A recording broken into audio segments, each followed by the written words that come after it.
Salut à tous, j'espère que vous allez tous très bien. Aujourd'hui je vous retrouve pour une vidéo que vous êtes plusieurs à m'avoir demandé de faire sur ma chaîne YouTube.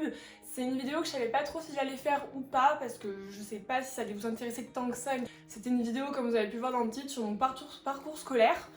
Mais après réflexion, je me suis dit que ça pouvait être intéressant pour apprendre un peu mieux à me connaître, pour voir comment je suis arrivée à faire le travail que je fais actuellement. Pour ceux qui ne savent pas, je travaille chez Nocibé. Donc voilà, j'espère que cette vidéo va quand même vous intéresser et vous plaire. N'hésitez pas si vous avez d'autres idées de vidéos que vous avez envie de voir dans les commentaires et je me ferai un plaisir de vous les faire. Donc sans plus tarder, on commence tout de suite.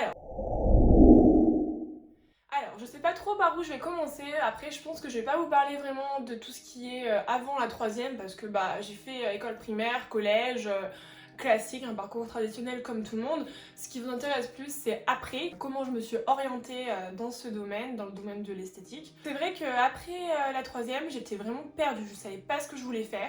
J'avais pas les notes nécessaires pour faire un parcours traditionnel, un bac ES, un bac S, un littéraire ou quoi que ce soit. J'étais pas très forte à l'école. Pour rien vous cacher, j'étais même pas du tout forte à l'école, j'avais vraiment, je me contentais à chaque fois du strict minimum, il n'y avait rien qui me passionnait dans tout ça.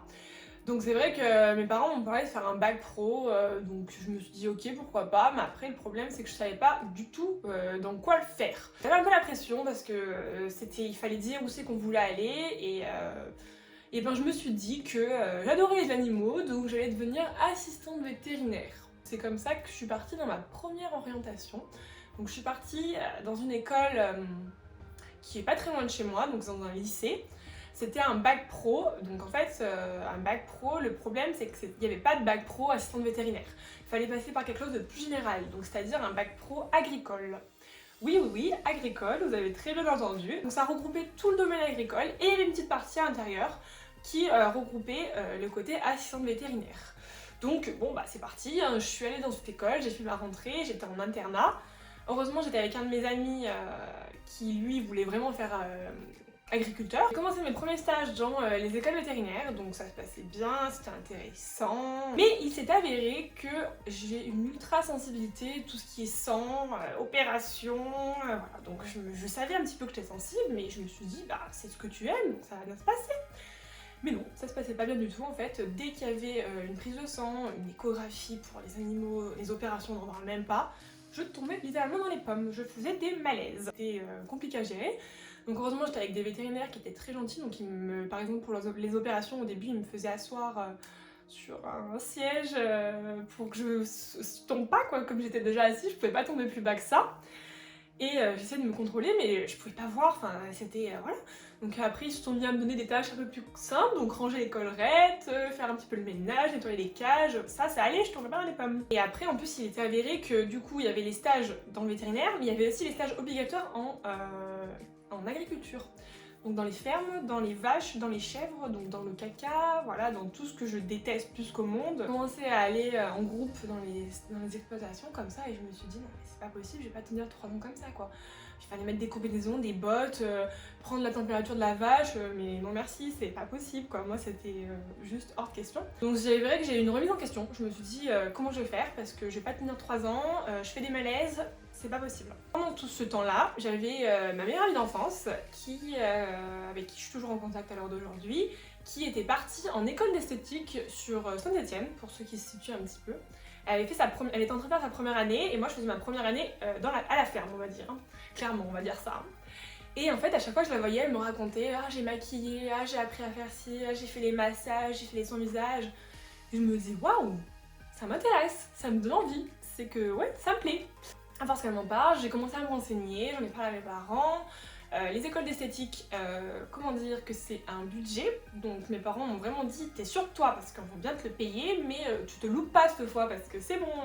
Je dis oui je suis sûre de moi, je veux faire ça. Je termine mon année, j'étais obligée de terminer. Comme je leur ai dit que je voulais partir, ils m'avaient autorisé à ne pas faire les stages dans l'agriculture mais de le faire là où je voulais. Donc je suis allée dans des instituts de beauté. Yes, parce que je me voyais vraiment pas à la ferme, franchement vous m'auriez vu. Je suis partie faire mes premiers stages dans des centres d'institut. Confirmer la chose, j'adorais vraiment ce monde, enfin, ça me plaisait vraiment, j'avais hâte d'en apprendre plus sur ce monde. Donc mon année se termine, je pars donc sur Saint-Étienne. Bien sûr, j'avais quel âge? J'avais 16 ans, 17 ans, vu que j'avais loupé une année. Tout se passe bien, après c'était un peu dur parce que j'étais en appartement toute seule. Après il y avait ma meilleure amie juste à côté, donc ça allait, mais c'était quand même compliqué, j'étais loin de mes parents, je suis très famille. Donc ça a été un peu compliqué au début, j'étais jeune, là on lâchait dans Saint-Étienne. Voilà, un peu des meilleures notes parce que ça me plaît plus, mais bon, c'est pas encore ça, je suis pas très école et je le serai jamais, donc voilà, j'ai des meilleures notes, mais c'est pas le summum. Donc je fais ma première année, ma deuxième année, et en fait la deuxième année, ma meilleure amie part en colocation avec sa cousine, plus loin, donc voilà, je me retrouve toute seule, et je me dis waouh, compliqué, parce que je me vois pas rester toute seule, compliqué. Donc là, remise en question, parce que comme je vous dis, j'avais des bonnes notes, mais c'était pas encore ça. Je savais pas si j'allais avoir mon bac ou quoi que ce soit. Par contre, je sais pas si je vais y arriver, enfin, j'aimerais être plus près de la maison, je voudrais pas être toute seule en toute une année, ça va être compliqué. Et il se trouve qu'une école plus près de chez moi avait ouvert, donc c'était leur première année d'école. Elles avaient ouvert et elles proposaient le CAP esthétique au bout de la première année et après le bac. Ce que l'école dans laquelle j'étais ne proposait pas. Elles avaient directement le bac, donc il n'y avait pas de première validation du CAP, ils ne nous préparaient pas. Donc je me renseigne un peu, ils me proposent d'intégrer leur école en directement deuxième année, là où j'étais, et passer le CAP et après le bac. Donc j'ai réfléchi et c'est ce que j'ai fait, j'ai encore changé d'école. Nouvelle classe, nouvelle copine, c'est vrai que les écoles d'esthétique c'est des écoles de filles, donc il y a pas mal de tensions à chaque fois, mais ça s'est plutôt bien passé dans l'ensemble. Voilà, j'avais mes copines avec qui ça se passait très bien. Je fais mon CAP que je valide et je fais mon bac que je valide aussi. J'avais des meilleures notes, c'était super, tout le monde était heureux, c'était génial. Fin du coup de tout ça. Qu'est-ce que je voulais faire? Est-ce que je voulais travailler tout de suite? Je me sentais pas prête je suis en fait, si vous voulez, un petit peu de nature assez timide quand je ne connais pas. C'est vrai que quand je connais, il n'y a pas de timidité, il y a zéro complexe, zéro gêne. Et quand je découvre, je suis un peu timide. Par exemple, pour aller parler aux clients, faire la conversation, j'avais un petit peu de mal au début. Donc je me sentais pas prête de travailler tout de suite. Au cours de ces 3 ans donc du coup d'esthétique, j'avais réalisé des stages en parfumerie et je m'étais rendu compte que c'est ce qui m'avait le plus plu. J'avais adoré la parfumerie et je me suis renseignée qu'est-ce que je pouvais faire dans ce domaine plus spécialisé en parfumerie. J'ai découvert l'école de la CCI, ECLIA ça s'appelle, c'est une école qui est sur Lyon. Et en fait, ils proposaient de faire une formation qui n'existe plus à l'heure actuelle parce qu'ils ont fait quelques modifications, mais il y a toujours le même thème, la formation du CPVE. Donc c'est vraiment conseiller en parfumerie, vente et l'organisation, donc c'est vraiment spécifique ce domaine. Une école qui était en alternance sur 2 ans, donc il fallait bien sûr trouver une alternance dans une parfumerie, et il y avait 3 semaines de, si je dis pas de bêtises, 3 semaines d'alternance et 2 semaines de cours. Et bien sûr, une fois que j'ai trouvé ça qui me plaisait, il fallait réussir les tests d'entrée parce que c'était pas comme ça. Donc j'étais un peu comme ça pour tout vous dire. J'étais acceptée à l'école. Je suis partie sur Lyon. J'ai trouvé une alternance chez Nocibé, pas très loin de chez moi. J'ai commencé mes cours, tout s'est très bien passé. Pour vous expliquer un peu plus en détail ce qu'est la formation du CPVE, en fait, c'est vraiment axé, comme je vous ai dit, sur la parfumerie. On va vous former aux techniques de vente, aux réactions face aux clients, comment répondre, comment bien vendre, hein, c'est ça, bien sûr, la vente. Hein. Et le plus de cette école, c'est qu'on était formés par toutes les marques. Donc c'est-à-dire qu'il y avait Chanel qui venait nous former, Guerlain venait nous former sur leurs produits, il y avait aussi Dior, ils sont pas venus, mais il y avait voilà, vraiment toutes les marques, il y avait tout ce qui est Estée Lauder, Clinique, enfin vraiment c'était génial, c'était très intéressant, on apprenait plein de choses.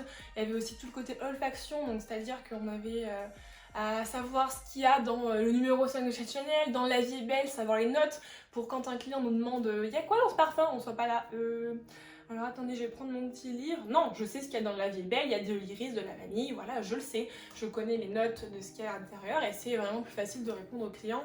Et on se sent pas bloqué ni bête, on peut vraiment être là pour le client bien. Après c'était dur parce qu'il y avait aussi le parfum, il y avait aussi les soins. Donc qu'est-ce que fait ce soin? Qu'est-ce qu'est la différence entre celui-ci? Toutes les gammes de Lancôme, donc il y a la Rénergie, il y a nanana, il y avait vraiment tout à savoir par cœur. Donc il fallait travailler, c'était très intense quand même, il fallait savoir des choses. Pour vous dire un petit peu à l'examen final, il y avait une épreuve d'olfaction, donc c'est-à-dire qu'on avait 15 touches à sentir et on devait reconnaître le parfum. voilà, on devait reconnaître le parfum, donc quand on commence c'est un peu dur.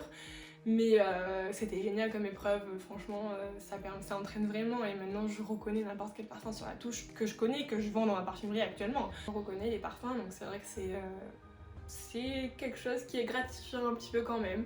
Quand quelqu'un passe dans la rue, ah, il porte ça. Et c'est vrai que le parfum s'associe beaucoup à la personnalité et rien qu'en sentant un parfum, on peut se dire ce personnage elle est comme si, elle est extravertie, elle est un petit peu timide, elle aime être discrète. C'est vraiment un parfum c'est l'ADN, hein, c'est le prolongement, c'est ce que la personne dégage et c'est ce que j'aime dans la parfumerie. Après bien sûr il y a tout le côté maquillage que j'aime beaucoup aussi, je suis passionnée de make-up, ça depuis des années. Hein. Maintenant les marques c'est vrai qu'elles font des looks super, enfin il y a vraiment plein de choses, on peut vraiment s'éclater niveau make-up. On a une palette assez énorme pour présenter et c'est juste ça qui est génial. Bon, là je me donne un petit peu de mon parcours scolaire, je vous ai fait un petit peu, je suis un petit peu partie, je vais me recentrer. Après avoir passé mon CPVE que j'ai réussi, ça passait très bien dans ma parfumerie, ma responsable m'a proposé de rester et de travailler en CDI. Et c'est donc ce que j'ai fait. Pleinement épanouie, j'ai vraiment une super équipe, je m'entends bien avec tout le monde, ça se passe bien avec la clientèle, j'ai mes habitudes. Et c'est vrai que j'adore ça, vraiment c'est quelque chose qui me passionne. Là pour tout vous dire, je suis en chômage forcé, un chômage partiel, hein, parce que les parfumeries sont fermées comme vous le savez par rapport à la situation. Et c'est vrai que ça me manque de plus vendre, de plus travailler, de plus toucher. Comme pour tout le monde, c'est une coupure du monde réel et on reste chez nous, on s'enferme. Donc restez chez vous, c'est très important pour qu'on puisse retourner le plus vite possible à nos activités, voir nos amis, travailler, faire la fête aussi parce que c'est important pour moi. J'espère que cette vidéo vous aura plu, que le contenu aura été assez intéressant quand même pour vous, que vous en saurez un petit peu plus sur moi. Comme je vous l'ai dit, n'hésitez pas à me rejoindre sur Instagram ou à vous abonner à ma chaîne pour me suivre au quotidien. Je pense faire quelque chose aussi, une vidéo où vous pouvez me poser des questions pour apprendre plus à me connaître. En tout cas, prenez soin de vous, restez chez vous. Je vous retrouve très vite dans une prochaine vidéo. Bye!